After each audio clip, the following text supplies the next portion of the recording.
জাহাঙ্গীরনগর বিশ্ববিদ্যালয়ের প্রাণীবিদ্যা বিভাগের আয়োজনে ১৫তম বারের মতো হচ্ছে প্রজাপতি মেলা। মেলাকে ঘিরে উৎসবমুখর হয়ে ওঠে পুরো ক্যাম্পাস।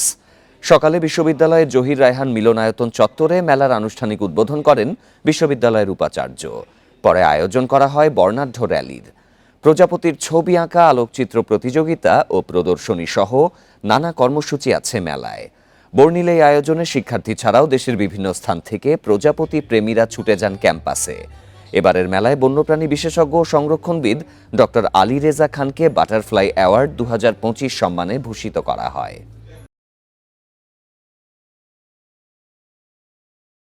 প্রজাপতির সাথে আমাদের পরিবেশের ভারসাম্য খুবই ওতপ্রোতভাবে জড়িত। তো প্রজাপতি এখন থেকেই যদি বাচ্চারা এই সম্পর্কে সচেতন হয় তাহলে তারা আসলে শিখতে পারবে। আমার এখানে এসে অনেক ভালো লাগছে। আমি অনেক কিছু দেখেছি, প্রজাপতি দেখেছি, অনেক